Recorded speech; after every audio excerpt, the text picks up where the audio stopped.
es la parte de semiología cardiovascular. No es nada nuevo, esto lo tienen ustedes en todos sus textos. Es una repetición y algunas cosas que vamos a hacer hincapié sobre lo que es el examen cardiovascular, nada más.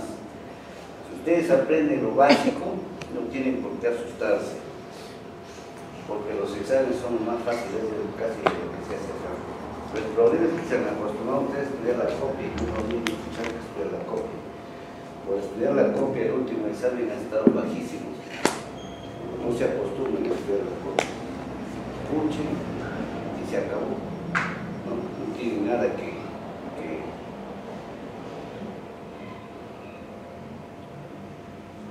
sobre no.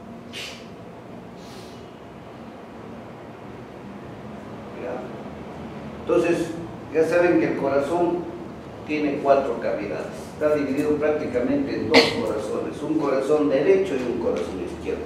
Y eso nos sirve después para aprender a definir lo que es insuficiencia cardíaca derecha, que es insuficiencia cardíaca izquierda, porque están divididos específicamente por dos aurículas, derecha el corazón izquierdo con su aurícula izquierda, su vena, sus 2 válvulas, mitral y aórtica, un ventrículo izquierdo, y el derecho que tiene su aurícula derecha, su ventrículo derecho con la válvula tricuspidia y la arteria pulmonar. Se acabó. No tienen nada, otra cosa que ver ahí. Es decir, ¿no? Eso ya ustedes lo traen desde fisiología, desde anatomía, entonces solo es un recordar. Lo que nos interesa sí es más o menos cómo está compuesto el corazón. Esto, la parte de histología lo hicieron, pero acá se les va a recordar. El corazón está compuesto por células endoteliales, tanto en el endocardio como en el sistema vascular, ¿no? También está compuesto por glocitos, fibroblastos, neuronas, que es la que van a dar la contractilidad al corazón, sino cómo se contrae, y el músculo lisovascular, que es el que tapiza. Los miocitos, que son las células importantes del corazón, tienen una función motora y endocrina. Antes, hace años, pensamos que solo era motor el corazón, pero también tienen una función endocrina. Al tener una función endocrina son autocrinos y paracrinos, ¿no? Incluye una síntesis de la secreción. No se olviden que acá hay secreción del factor natriurético auricular, que ustedes ya lo conocen cuál es y para qué sirve, ¿no? Después tenemos también componentes dentro de lo que el corazón da al sistema. Tenemos el sistema renina-angiotensina, que ustedes lo estudiaron en la parte de fisiología cuando estudiamos hipertensión arterial, ¿no? Catecolaminas, ¿no? Y por el endotelio de todos los grandes vasos, específicamente aorta y el endotelio del corazón, va a segregar el óxido nítrico. El óxido nítrico, que es un potentísimo vasodilatador, es uno de los que... Y este óxido nítrico se copió, se ha hecho ahora en forma bioquímica y se vende en el mercado de ampollas, que sirve para las hipertensiones malignas. Miren lo que ha servido estas sustancias, ¿no? Y la endotelina, que ustedes van a estudiar, los que se dedican más al sistema vascular, van a estudiar la endotelina, que son relajantes de todas las fibras vasculares, ¿no? Esto sería más o menos la presentación de lo que es la parte histológica funcional del corazón. Esto es solo para comparar un poco de cultura para ustedes. Que el ratón, miren, siendo un animal tan pequeño, su corazoncito tiene 0,14 gramos y tiene 650 latidos por minuto. Para que vean que a corazones más grandes los latidos son menores. En la ballena, pues, tiene 631 kilos el corazón. Solo el corazón 631 kilos, ¿no? 15 latidos por minuto. Y en el hombre, que tenemos un corazón de 420 gramos, ahí está mal, ¿no? 72 latidos por minuto. Acá debía ser 420 gramos o 400 gramos el aproximado, ¿no? Entonces, para que vean más o menos ustedes cómo es y hablando del corazón del hombre, pesa entre 100 y 15, o sea, más o menos entre 200 a 425 gramos. Eso dependerá de la contextura que tengamos cada uno, ¿no? no todos tenemos un corazón igual, ¿no? Siempre se ha dicho desde anatomía que es del tamaño de un poquito más grande que la mano cerrada. Miren ustedes cómo trabaja el corazón, cómo es la función del corazón tan importante día y noche, que en una vida de una persona el corazón se cree que puede haber latido más de 3,5 millones de veces. 3.500 millones de veces. Increíble. Es uno de los órganos que más funciona dentro de nuestro sistema. Cada día el corazón va a latir unas 100.000 veces y el bombeo que va a dar es mejor que cualquier bomba que tenemos en la casa. 2.000 galones, o sea, más o menos 7.571 litros de sangre por día. Imagínense si no tendríamos ese tipo de relación entre lo que nos da vida. ¿Y qué lleva la sangre? Oxígeno. Entonces nosotros somos un conjunto de función sanguínea y de oxígeno, ¿no? Esto para que sepan, ya ustedes ya lo han hecho desde el primer día, que síntoma, que es un trastorno subjetivo y signo es el trastorno demostrado por el médico. Esto lo vamos a emplear todos los días, es importante que aprendan a distinguir. No se olviden que también les han dicho que signo, hay cosas que pueden decir signo y síntoma. Por ejemplo, cuando hablamos de fiebre, es signo cuando yo lo mido y es síntoma cuando el paciente me dice que tiene una calentura o tiene un escalofrío. Entonces son las dos formas de distinguir. Y hay signos que pueden ser síntomas y síntomas que pueden ser signos. En eso hay que tener bastante cuidado. Ustedes cuando se dediquen a hacer una anamnesis dirigida, que es lo que hacemos, y no se olviden que cuando se habla de anamnesis estamos nosotros haciendo un examen de lo que tiene el paciente, de sus signos y síntomas, y de ahí debemos tener nosotros el 90% del diagnóstico. Hay muchos que no le dan importancia a la parte de semiología, están dándole mucha importancia a la parte de patología, a la parte a la parte de radiología. Sin embargo, el paciente es el que nos va a dar nuestro libro, que nos va a dar los signos y síntomas, y al final nosotros con el análisis teórico que tenemos de la parte fisiopatológica, de la parte fisiológica y de las principales enfermedades vamos a tener un diagnóstico. Entonces es importante que ustedes hagan una historia cuidadosa. Y ustedes cuando vayan al paciente, yo siempre les aconsejo a mis alumnos, no se pongan al frente del paciente, no lo enfrenten. ¿Qué tiene usted? Al paciente tiene que el médico acercarse. ¿Cómo está usted? ¿Qué tiene? ¿No? Si yo soy mayor que usted, o si soy menor, hay que tratarlo de usted para darle un lugar al paciente. Entonces yo le gané al paciente la confianza y ya estoy en condiciones de hacer el interrogatorio. Si yo voy de la puerta y empiezo a preguntar al paciente, seguro que no va a colaborar o se hace dormido. Pero si yo me acerco y le toqué la frente, ya el paciente no se va a hacer dormido. Así esté dormido, despierta, porque hay alguien que está en contacto con él.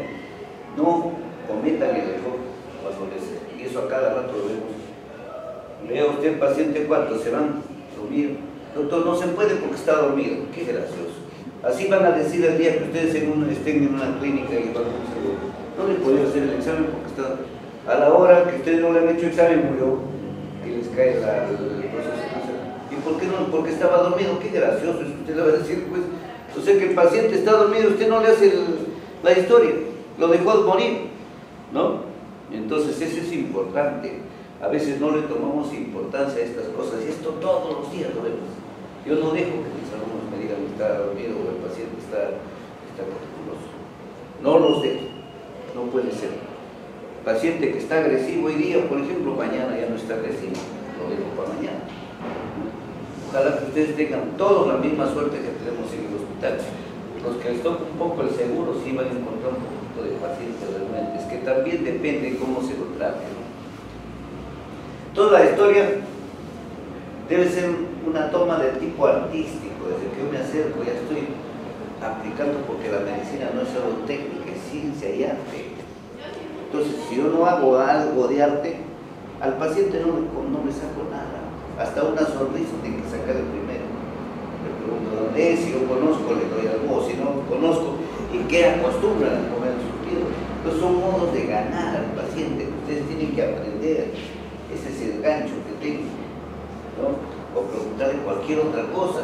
Entonces la historia tiene que ser pues una cosa de intimidad con el paciente. Ya ustedes han visto, ustedes creen que un contador se acerca a ella y le va a decir, ¿tú tienes relaciones? Y ella le va a decir, sí. No pues. Sin embargo, ustedes se acercan al paciente y dicen, ¿cuántas relaciones tiene esa semana? Y si le dicen al doctor Díaz, le dicen 4 veces diarias. Pero eso depende de la confianza que ustedes le tomen al paciente, ¿no? ¿Quién les va a decir eso? ¿No? Incluso, usted se droga. ¿Y usted qué le interesa? Pero el paciente dice, sí, me tomo con esto, tomo tal cantidad. ¿Se dan cuenta la diferencia que es? La intimidad que tiene que existir con el paciente. Y dentro de estos signos y síntomas, no puede faltar dentro de cada capítulo signos cardinales o signos típicos. A ustedes ya les dijeron, por ejemplo, les acaban de decir en la parte respiratoria, hay signos típicos como la tos, la hemoptisis, el dolor torácico, la expectoración, la disnea. Son signos que no pueden faltar. Entonces eso me va orientando yo en qué campo estoy. Igualito va a suceder en una anamnesis cardiovascular. No se olviden que cuando yo hago un paciente no me dirijo solo al respiratorio. Pero en el capítulo esto tienen que darle importancia a ustedes si hay disnea, en primera intención. Si hay disnea puede ser respiratorio o cardíaco, no queda otra cosa. Puede ser un signo secundario de una anemia, puede ser un signo secundario, pero la disnea no es tan marcada, con un problema renal, ¿no? Dolor de pecho, hay en los dos campos, respiratorio y cardíaco, específico. Un problema cardíaco no le va a doler pues el lado derecho, ya me estoy yendo a otro lado, entonces específico. ¿Dónde le duele? Me dicen el lado cordial izquierdo para este lado, de hecho corazón. Palpitaciones. Palpitaciones es otro signo patognomónico de cualquier problema cardíaco. Mareos y síncope. ¿Qué les indica mareos y síncope? Les está indicando que hay una falta de irrigación arriba en el cerebro, por eso que me mareo. Y síncope, que no hay sangre. Y hay varias causas por las que no hay sangre. Una por las arritmias y otra cosa es por el bloqueo auriculoventricular completo. Ya lo vamos a ir viendo. Otra de las cosas es tos y hemoptisis. Tanto en la parte de respiratorio hay hemoptisis por los problemas de ruptura de vasos pulmonares, como en la parte cardiovascular. Vamos a ver en cardiovascular por qué causa se produce hemoptisis. Fatiga. No es lo mismo cansancio que fatiga. Ustedes cuando entran, dicen, el paciente dice que se cansa, está fatigado. No es lo mismo. Vamos a ver qué es fatiga, para que ya no replegue ese término tan fácilmente. Nicturia, orina de noche, y poliuria varias veces, pero de noche, que es diferente a la nocturia. Nicturia es en el cardíaco y nocturia es en el renal. Miren la diferencia con el prostático. Entonces, cada término que ustedes pronuncian y que lo usan técnicamente tiene ya para ustedes un significado, no interesa para el paciente. Porque el paciente les dice, yo tengo dolor de cabeza, ustedes no ponen dolor de cabeza, si lo ponen entre comillas, pero para ustedes es cefalea. Tiene cefalea frontal, occipital o parietal, y a nosotros nos orientamos, pero nuestra tecnología, nuestra terminología es eso, ¿no? Posición de cuclillas, específicamente es para el paciente cardíaco. Ronquera, puede ser para el paciente respiratorio o cardíaco, pero vamos a ver por qué causa es el paciente cardíaco. Edema, edema sí no puede faltar. No es renal, es cardíaco. El edema. Y muchas veces hay anasal. Vamos a ver en qué caso. Y la cianosis es específicamente o de problemas avanzados respiratorios o de problemas congénitos cardíacos. No queda otra cosa. Entonces pasamos a ver qué es disnea. Disnea no es otra cosa que la dificultad respiratoria que causa una sensación desagradable. Pues yo estoy con una falta de aire, se me hace difícil la respiración, llega un momento que no puedo ni caminar. ¿Por qué? Porque me está faltando oxígeno, ¿no? No solo en los pulmones, sino en el sistema nervioso y en el sistema, en otro sistema, el sistema renal. No se olviden que son los 3 órganos blancos o 4 que empiezan a fastidiar, ¿no? La disnea puede presentarse también igual como signo o síntoma. Por eso les dije cuál era el signo y qué era el síntoma. ¿Es aguda la disnea? Yo tengo una disnea aguda cuando tengo un cuerpo extraño dentro de la tráquea. Y esto se da mucho en niños, que se pasan pesetas, se pasan botones, etc. Y es a veces difícil de diagnosticar, porque un niño de 2 años, a ver que le diga que se tragaba, no se detecta fácilmente. Ahí viene la habilidad de ustedes. Muchas veces tienen que recurrir a las placas radiográficas y a veces las placas no dan imágenes. Hay ciertos objetos que no dan imágenes de obstrucción. El asma es otro de los problemas obstructivos, porque el bronquio se cierra. La alergia, cuadros alérgicos, ya ustedes han visto en inmunología esto. Las arritmias, ¿por qué causan disnea? Las arritmias van a causar disnea porque usted tiene una taquicardia y no hay buena circulación en el pulmón. El gasto cardíaco está venido a 0. Y si hay un gasto cardíaco a 0, en una taquicardia no va a haber pues buena oxigenación, ¿no? El tromboembolismo pulmonar, una embolia en la arteria pulmonar igualito, un infarto en miocardio, igualito se comporta. Fallas del ventrículo izquierdo, un ventrículo izquierdo hipertrofiado o un ventrículo izquierdo cansado, igualito va a producir disnea. Esto es en las agudas. Y en las crónicas, ¿cuáles? En las crónicas tenemos insuficiencia cardíaca, va a haber ya disnea de tipo crónico, no es nada agudo, el paciente se cansa hace meses, no es brusco, ¿no? Enfermedad obstructiva pulmonar o enfermedad pulmonar crónica, cualquiera de las dos cosas ya hay disnea, pero eso tiene su historia, para eso se hace la historia, para eso ustedes preguntan. Si no les dice el paciente, yo le pongo. ¿Ustedes de cuándo se cansan? ¿A qué medida se cansan? Vamos a ver los tipos de disnea que hay, ¿no? La disnea de grandes esfuerzos. Yo me voy caminando de acá hasta la Molina y es un gran esfuerzo, no me canso, natural. Pero de medianos esfuerzos, yo me voy caminando a tomar, como ustedes, al paradero mi carro, me estoy cansando y es un mediano esfuerzo. Y a eso sí hay que tener en cuenta, porque el otro es casi normal en todos. De mínimos esfuerzos, suben ustedes las escaleras, ya se cansaron. Ese ya es de mínimos esfuerzos. Y tenemos la disnea de reposo. Yo estoy sentado y eso es lo que no ven ustedes a veces. ¿Qué tiene el paciente? No tiene nada. Y el paciente está con una frecuencia de 20 y está con una taquicardia de 110. Y eso no lo ven. Está con la frazada y está, ustedes pongan la mano en el pecho. Y esto se da todos los días. Yo me acerco ¿qué tiene? No tiene nada. Está aparentemente normal. Pone la mano en el pecho. 24, 26. Ya no es normal, pues. Ya no es normal. Entonces está el paciente distinto en reposo. Eso se nos pasa casi a todos. Es falta de experiencia. Y eso no se les debe pasar. Para eso hacemos hincapié en cada uno de estos signos. Causas de disnea.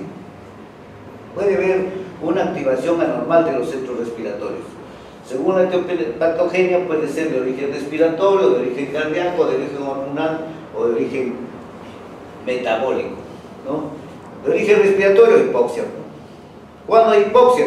Cuando yo estoy en un lugar cerrado, mucha gente. Si acá veríamos 200 personas, no podríamos respirar bien, ¿no? Hipoxia.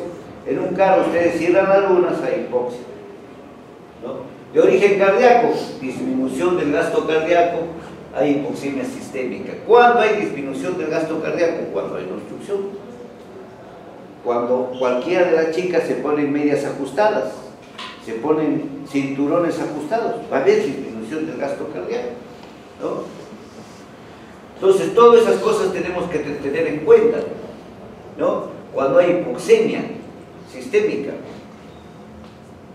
yo respiro poco, tengo alguna obstrucción en alguna parte de la nariz.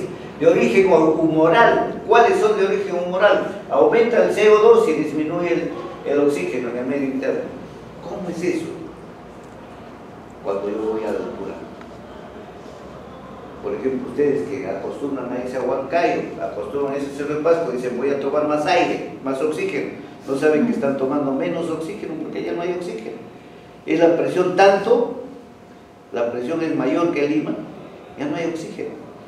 Por eso que ustedes las cosas también ahí lo comen a 40 grados, está hirviendo. Y se cansan, se ponen a correr, se cansan porque no hay oxígeno, no están tomando buena cantidad de oxígeno. Por eso que el medio, la naturaleza que ha hecho para que la persona capte más oxígeno, le aumenta los glóbulos rojos, hay poliglobulia. Entonces hay compensaciones en el organismo. El organismo es muy inteligente, ¿no? De origen metabólico, hay necesidad de incrementar la oxidación y el gasto energético, sin embargo no hay una buena capacidad de oxígeno, que sea de origen metabólico, ¿no? El otro es por estímulos de la pared torácica, vías aéreas, ya es diferente cuando entra tallado un problema de tipo cerebral, ¿no? ¿Cuál es la fisiopatología de la disnea? Pueden haber causas mecánicas, obstrucción, ya lo dije delante, de las vías aéreas, ¿no? Puede haber patología restrictiva del pulmón, pueden haber causas agudas o crónicas, ¿no? Que no estimulan los músculos respiratorios a compensar. Dentro de esto está, les decía, el asma. Por eso, cuando tengan ustedes un paciente asmático, ¿qué tienen que estimular? La parte mecánica. Ustedes tienen un paciente asmático, mándenlo a natación, tienen que estimular sus músculos intercostales. Empieza a nadar 2 o 3 meses y se olvidó para toda su vida empieza a hacer su natación o su básquet. No ejercicios físicos, no de peso, sino estimular intercostales, ¿no? Ese es el mejor tratamiento, tienen los broncodilatadores y todo, ¿no?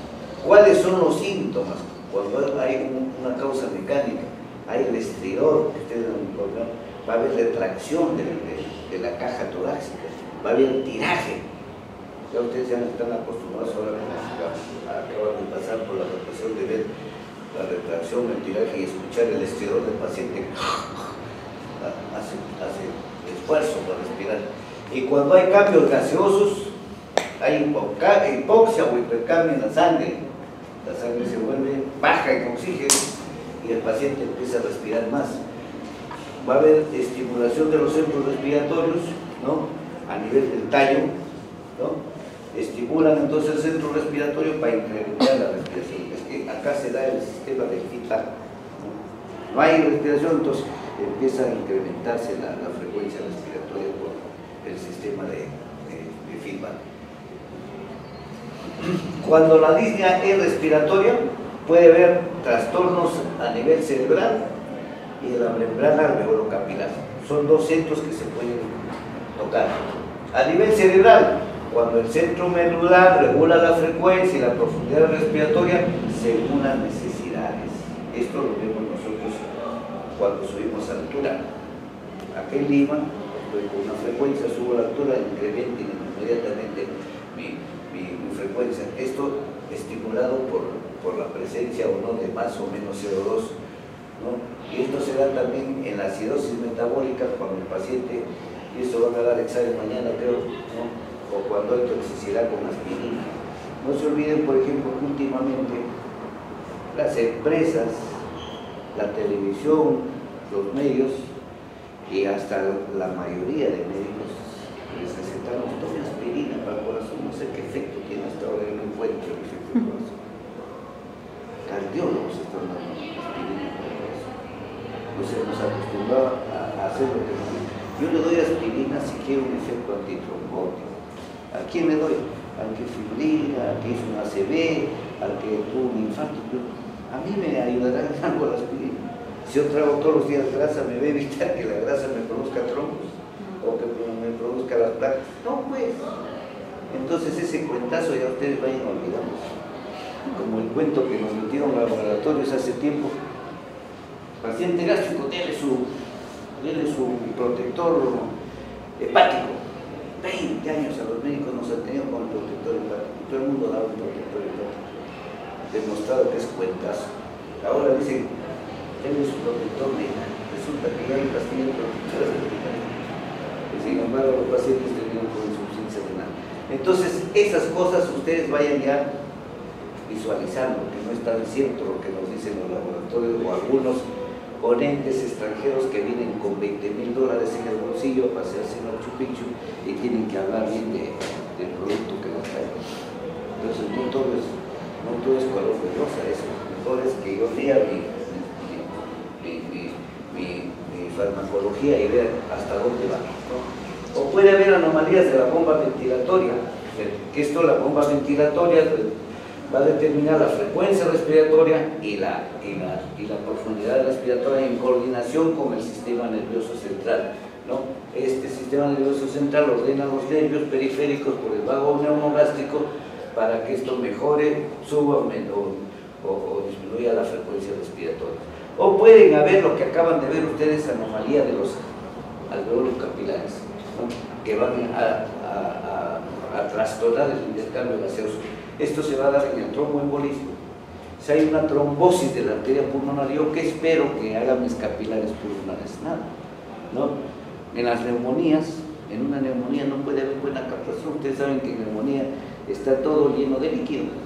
El alveolo, ¿de dónde toma oxígeno si hay líquido? O en los casos de las alveolitis, inflamaciones de los alveolos, ¿no?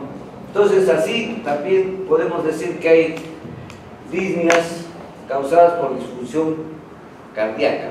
Por disfunción cardíaca serían las disnias de bajo gasto y las disnias de bajo y alto gasto. Las de bajo gasto es por mala función de la sístole, ¿no? Aumento de la presión telediastólica, incremento en el ventrículo, entonces hay una falla retrógrada con disminución de la respiración y mayor reflejo de Hering-Breuer. Entonces se produce la disnea. ¿Qué es el reflejo de Hering-Breuer? Es el incremento del volumen alveolar que inhibe una buena inspiración. Y cuando hay bajo y alto gasto, hay incremento del ácido láctico y del CO2 que van a estimular zonas reflexógenas del sistema nervioso central para incrementar la frecuencia respiratoria, ¿no? No se olviden que como consecuencia de esto tenemos las cardiomegalias, hepatomegalias, ascitis, hidrotórax, afección de la expansión pulmonar, ¿no? En ambos casos, porque vamos a ver quiénes son los que dan alto gasto y bajo gasto. Poco oxígeno con gasto alto, poco oxígeno o mayor resistencia de la vascular periférico. ¿En qué caso tenemos? En la anemia, en la tirotoxicosis, en el shock. No se olviden que los hipertiroideos, ¿qué hacen? Tienen gran vasodilatación. Por eso en los hipertiroideos hay crecimiento del corazón y llegan a tener cierto grado de insuficiencia aórtica, ¿no? En los shunts arteriovenosos que se hacen en los pacientes que tienen se hacen hemodiálisis. Y con gasto normal hay falla en incrementar el volumen minuto en capacidad para extraer y usar el oxígeno. Esto lo vemos en acidosis metabólica y en el tetrahismo anaerobio, donde no hay oxígeno. Y con bajo gasto, el flujo anterógrafo está reducido y hay incremento de la presión de llenado va a haber incremento de la presión de llenado del ventrículo izquierdo, aumenta la presión de los vasos pulmonares y los alveolos, ¿no? Al incrementar la presión se produce un grado de hipertensión a nivel pulmonar. Entonces, ¿qué va a haber? Insuficiencia cardíaca, insuficiencia mitral severa o isquemia del miocardio. Todas estas enfermedades van a producir este tipo de bajo gasto. ¿Cómo son las dismias por presentación? Las dismias por presentación lo vamos a clasificar ya esto semiológicamente, la disnea de decúbito. ¿Qué es la disnea de decúbito? El paciente al acostarse va a incrementar el retorno venoso, entonces empieza a tener disnea. ¿Con qué se incrementa? Con el uso de almohadas o poniéndose de pie. ¿Qué es la ortopnea o crinopnea? Esto ocurre en la posición supina, ¿no?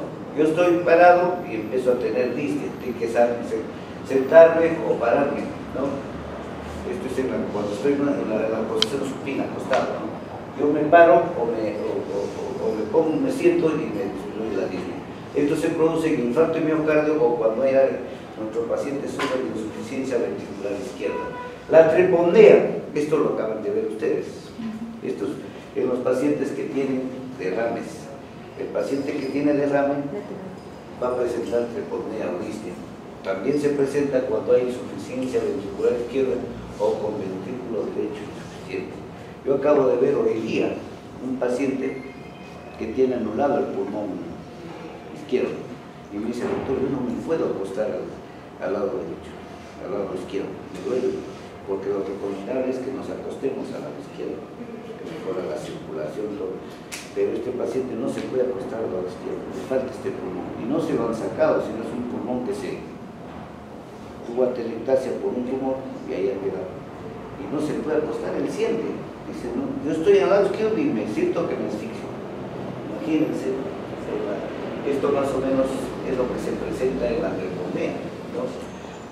¿Cuándo la disnea es paroxística? Paroxística cuando hay paroxismos, más rápido, ¿no?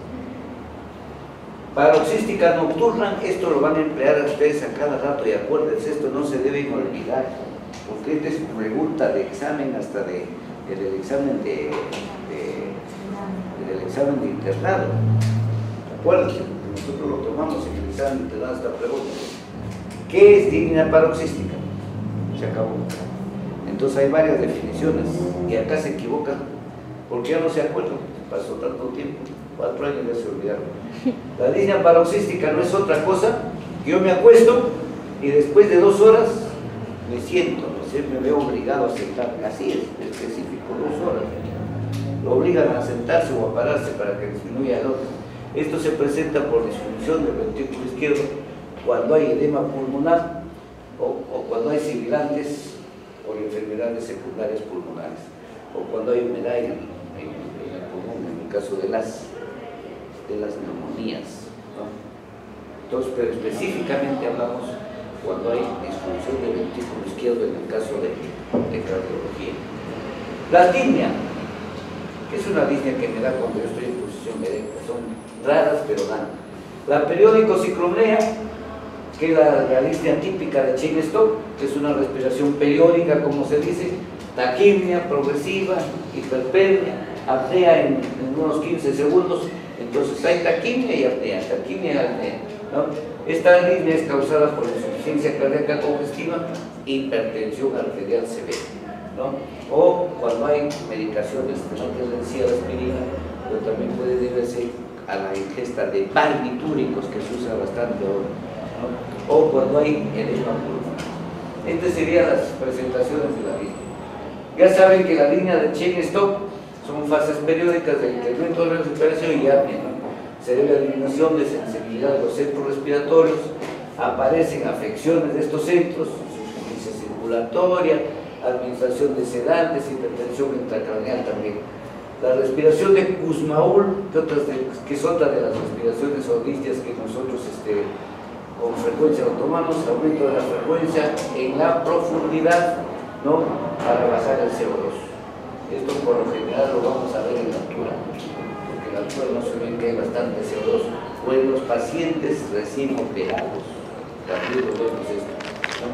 Aparece también en acidosis metabólicas, en estados comatosos y en ciertas enfermedades con encefalopatía, ¿no? Esto en cuanto a disnea, pero si yo les había dicho que si hay un signo disnea, el segundo signo importante es dolor torácico, ¿no? Dolor torácico, hay molestias intensas, continuas o paroxísticas del tórax, ¿no? Y el dolor torácico puede ser dolor torácico no cardíaco y dolor torácico cardíaco. Dolor torácico no cardíaco puede deberse a un dolor en la pared del tórax, y en la pared del tórax ustedes tienen una infinidad de cosas que les puede doler. 1, las mamas. 2, puede haber tumores. 3, puede haber panniculitis. 4, puede haber mialgias, y si una mala fuerza no está acostumbrada a cargar 4 kilos, ¿no? Y levantó un peso de 4 kilos, al siguiente está que le duele, pero no tiene nada que ver con un problema cardíaco. Otra cosa, herpes zóster. Y no se olviden que van a tener bastante paciente que viene con problemas de corazón, bastante paciente. Y el herpes zóster se da mayormente en nuestros pacientes de tercera edad.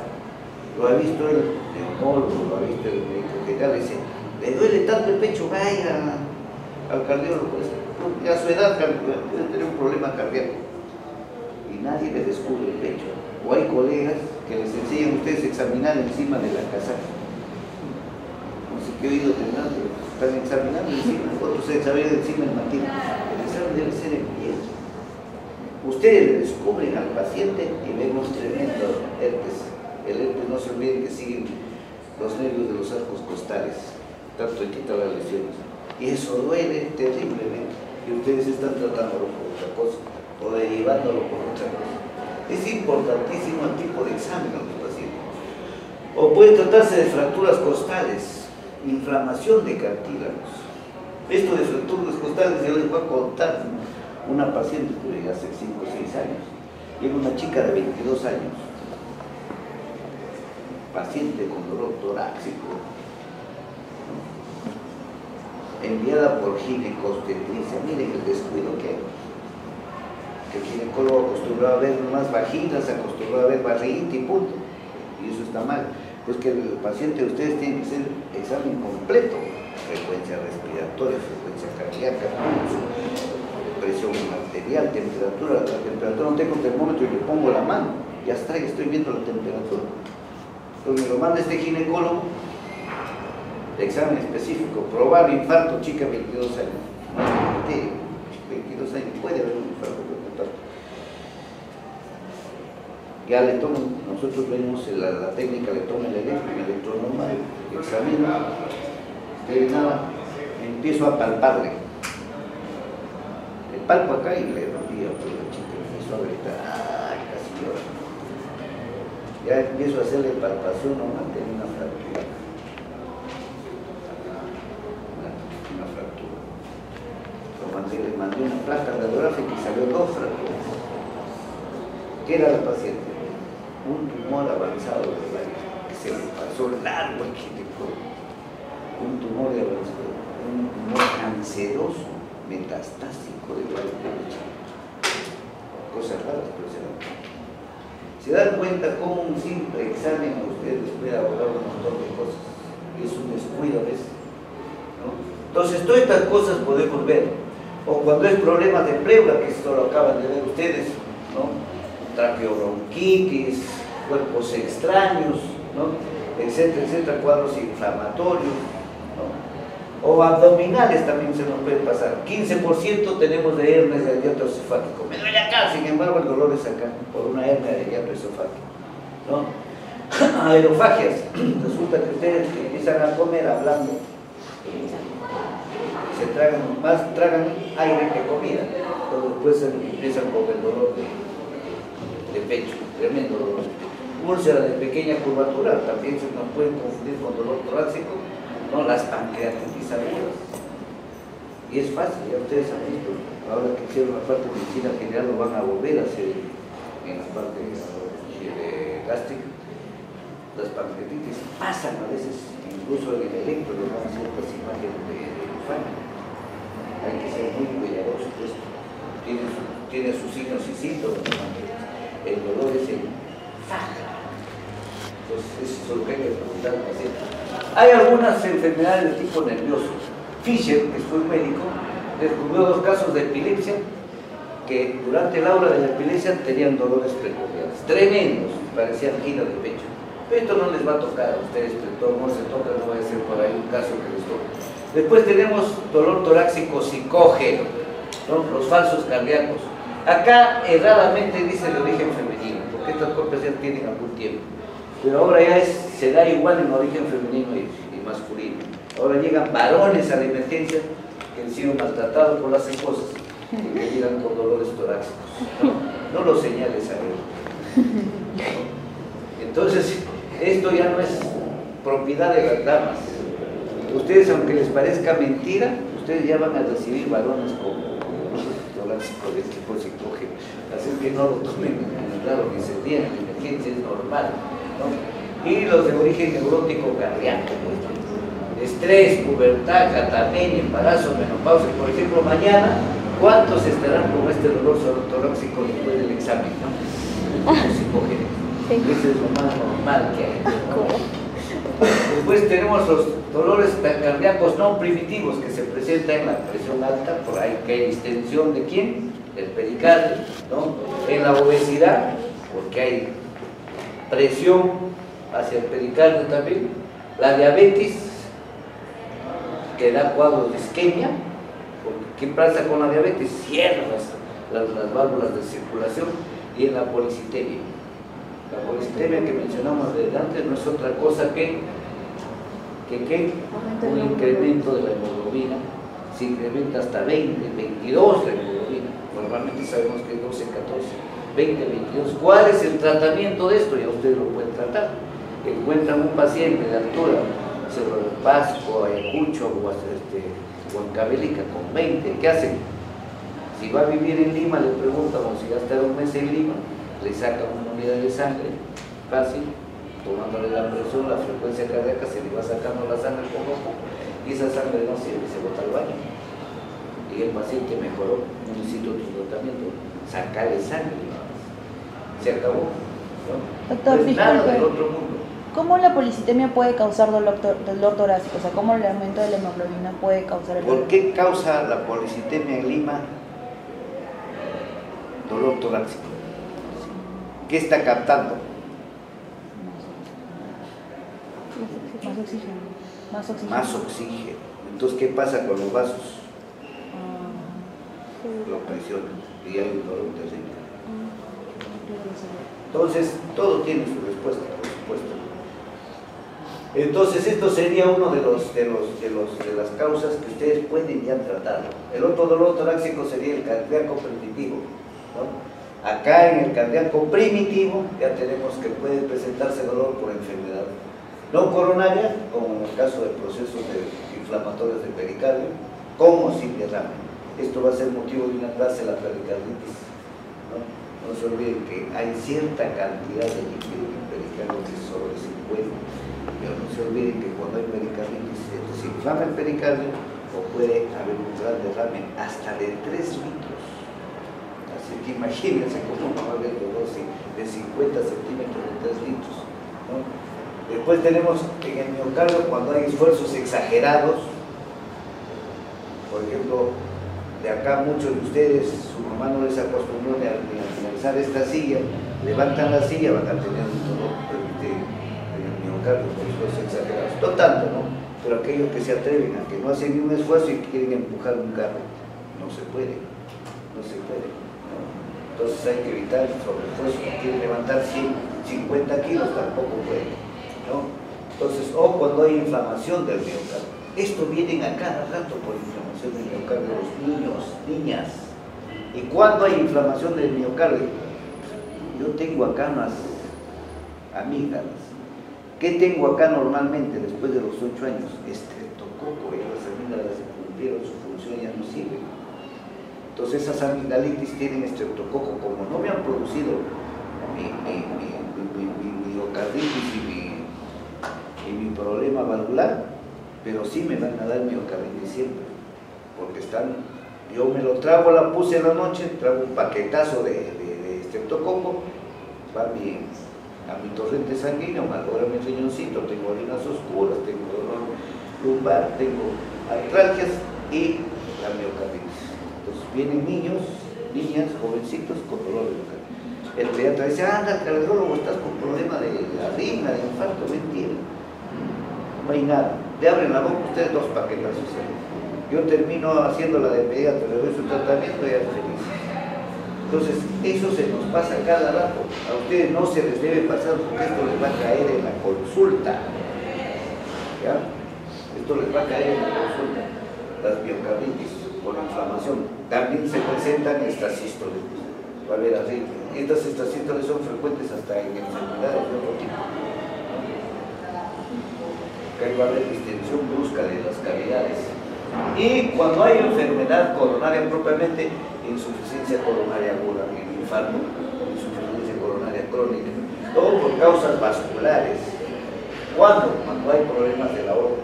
¿Qué problemas de la aorta se dan? Aneurismas de aorta, que es lo más frecuente, ¿no? Cuando hay obstrucción de la arteria pulmonar, estenosis pulmonar, o cuando hay trastornos en la conducción de las venas cavas. Este sería lo específico para el dolor torácico. Después del dolor torácico, ¿qué tenemos? Palpitaciones. ¿Qué son las palpitaciones? Ustedes normalmente tienen sus ruidos cardíacos normales. Ustedes no lo perciben el ruido cardíaco. No lo perciben. Ustedes están sentados y no se dan cuenta. Pero cuando empiezan ustedes a percibir ese latido cardíaco, ya eso se llama palpitaciones. Es la percepción, e incluso ustedes lo van a sentir el latido en el cuello, ¿no? Esto se puede presentar por esfuerzo, ¿no? Por ejercicio, que es normal. En la insuficiencia cardíaca congestiva ya no es normal, es por una enfermedad. En el infarto de miocardio, en cuadros anginosos, ¿no? Y el tratamiento para estas palpitaciones, el primer tratamiento es reposo.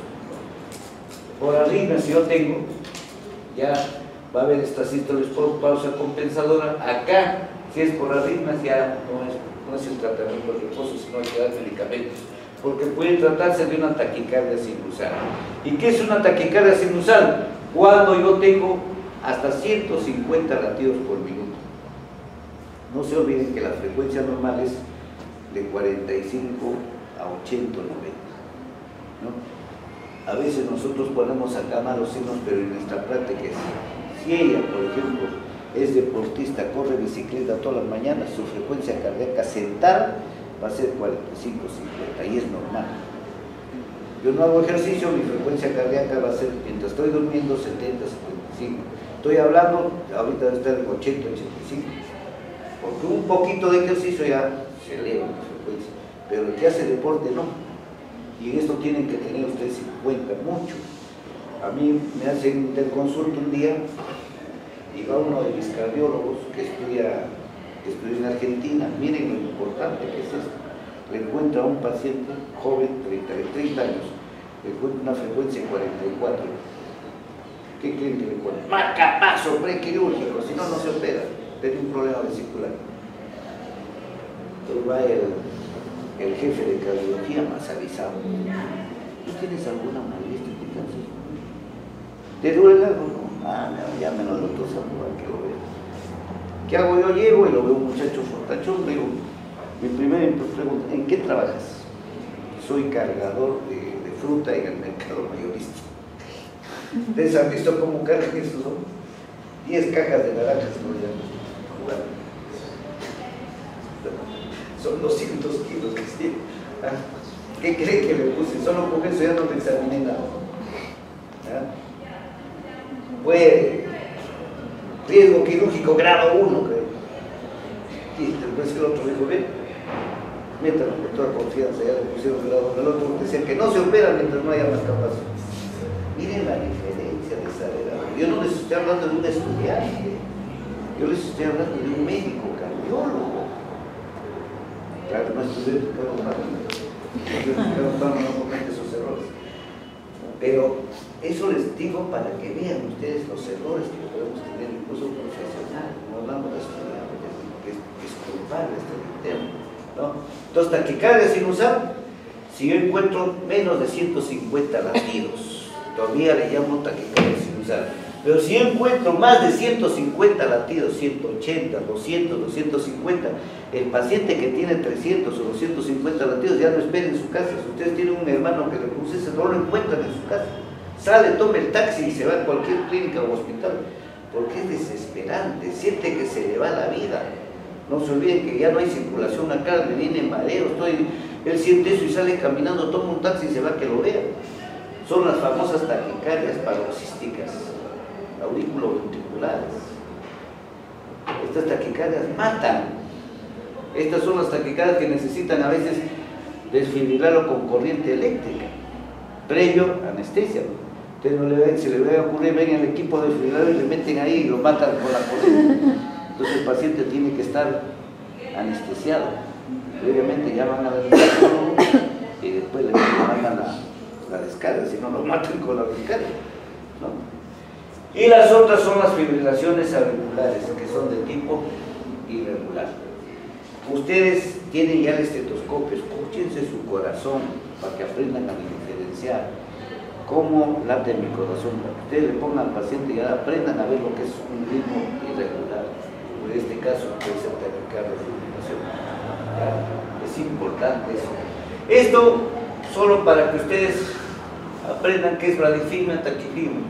Pulso debajo del rango, bradifimia puede ser 40, 36 grados latidos por minuto, y taquifimia, pulso por encima del rango.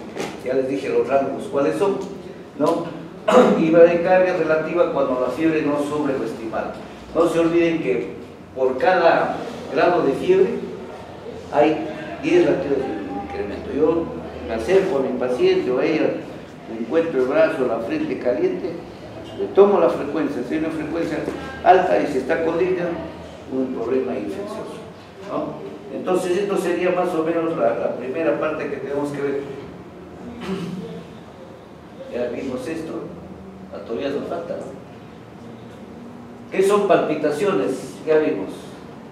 Latido cardíaco se acompaña de mareos en las palpitaciones, hay dolor de pecho, distia. Estas palpitaciones pueden ser por insuficiencia cardíaca, estasis o taquicardia mayor de 180, lo que les acabamos de decir. En la insuficiencia aórtica, ¿por qué? Porque no hay la insuficiencia aórtica, sube la sangre y baja, pues no hay buena circulación, no hay sangre en el cerebro, entonces va a haber las famosas palpitaciones para mejorar el gasto cardíaco. ¿Qué es mareo o síncope? Es la pérdida súbita y transitoria de la conciencia. ¿A qué se debe un mareo? Falta de sangre en el cerebro. Y me da hasta síncope, me caigo. Imagínense un paciente, ustedes tienen al abuelito, ustedes no quieren ir a comprar pan a la panadería, el abuelito compra pan, y ustedes no saben que está con 40 pesos, y rápido, porque me va a Ricardo Palma, lo hacen correr, se queda en la pista caído, le da su cuadro sincopal, porque no hay circulación. Ustedes después lo hacen examinar, 40 frecuencias, está con un bloqueo. Eso nos pasa. Frecuentemente no examinamos a nadie en la casa teniendo el estetoscopio. Entonces, va a ocurrir como manifestación benigna, si no maligna, pueden ser graves de muerte. También puede estarse estas crisis sincopales en enfermedades vasovaskulares, en epilepsias, en ACVs, en hipertensión arterial endocraniana, convulsiones, etc. Y en el corazón se dan cuando hay presencia de arritmias, paro cardíaco, estrés intenso con bajo gasto. No se olviden que los estrés intensos lo ven a cada rato. Gente que se le muere un familiar muy cercano pero extraña, se tiran al suelo, crisis sincopales, ¿no? Por el bajo gasto cardíaco, en la estenosis aórtica, tetralogía de Falopia, que son cardiopatías congénitas, el síncope del seno carotídeo, ¿no? Estenosis pulmonar. Eso del síncope del seno carotídeo es bien, les da un ajustón acá en el cuello y los tiran al suelo como pollos, pues quitan en un minuto la circulación y chao. En hipertensión arterial primaria, bloqueo de tercer grado, es cuando las frecuencias son bajas, porque ya el nodo no trabaja, en cierta gente está lleno de grasa, no conduce, entonces mi frecuencia que debía ser 70 se pone en 40, 35, entonces es un bloqueo de tercer grado. Estos necesitan la implante de marcapaso, ¿no? Y hablábamos de otro signo, tos y hemoptisis, ¿no? La hemoptisis se va a presentar igual que en el paciente que tiene tuberculosis por ruptura de los alveolos capilares, en la estenosis pulmonar, acuérdense, esto lo vamos a hablar a la fisiopatología cuando hablemos de estenosis mitral. En la estenosis mitral se va a dar cuadros de hemoptisis masivos, incluso más sangrado que en el tuberculoso, mucho más, acuérdense, es un cuadro, o en el edema pulmonar agudo. Pero en el edema pulmonar agudo no es tanto el sangrado, puede haber esputo hematórico o sangrados leves, hemoptisis leves, ¿no? La tos puede ver con la enfermedad pulmonar aguda, cuando hay crecimiento de aurícula izquierda, cuando hay tumores mediastinales. En este caso también hay la presencia de tos, acuérdense. Cuando yo tengo tos, cuando me crece la aurícula izquierda. ¿Y por qué me da tos? y disfagia, porque va a estimular el nervio laringio recurrente izquierdo. Entonces me da disfagia, no puedo hablar, se me apaga la voz y me da tos frecuentemente. Son cosas que a veces se nos pasan de largo en la parte semiológica. La fatiga es lo que les decía de antes. No pueden emplear ustedes la fatiga así tan simple y fácilmente. Fatiga es un síntoma difícil de evaluar. ¿Qué indica la fatiga? Indica gasto cardíaco bajo, indica astenia neurocirculatoria. Esto se da en el síndrome de Da Costa y siempre acompaña la fatiga a cardiopatías crónicas, a valvulopatías de larga data, a valvulopatías congénitas. Entonces yo en cualquier paciente no puedo decir que tiene fatiga. Entonces olvídense ya de la palabra fatiga que emplearon cuando el paciente decía, me siento cansado, estás con fatiga. Ya saben que fatiga no es una cosa simple. Fatiga es todo un sistema complejo de la parte neurológica y cardiovascular y de la parte muscular. O sea, todo un complejo es, ¿no? Y acá tiene lo que habíamos hablado antes, nicturia y poliuria. ¿Qué es nicturia? Es el síntoma temprano de incremento de la aurícula izquierda. La nicturia es un síntoma ya que nos está dando, que nos está indicando que hay un incremento de la aurícula izquierda o una insuficiencia del ventículo izquierdo. ¿Cuándo se presenta esto? En estenosis mitral. Su mecanismo no es conocido, solo acá como se dice se conoce el santo o se conoce el milagro, pero no el santo, ¿no? Entonces solo se sabe lo que ocurre, pero no se sabe cuál es la causa, no ha sido estudiada, ¿no? Posición de cuclillas. La gente toma la posición o el paciente esta posición cuando tiene una enfermedad de tetralogía de Fallot para aliviar su distia. Ya saben ustedes que la tetralogía de Fallot son 4 signos importantes: estenosis pulmonar, cabalgamiento de la aorta, CIA, CIB, ¿no? Entonces tiene 4 signos importantes. Y la ronquera, es lo que les decía del antes. Esto se presenta en cardíacos con crecimientos de aurícula izquierda, ¿no? Cuando hay aneurismas de la aorta, y específicamente el aneurisma del callado de la aorta, este va a presionar a la aurícula izquierda. ¿Por qué? Porque presionan al nervio laringio recurrente izquierdo. Entonces viene la tos y la disfagia o la ronquera. Acuérdense de este signo. Acuérdense porque este puede ser una pregunta para este examen. Solo es para los que ustedes han asistido hoy día.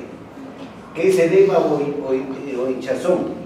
Era conocido antes como edema, ¿no? O edema o hinchazón, acumulación anormal de líquido en el intersticio, tumefacción localizada que deja fobia a la palpación.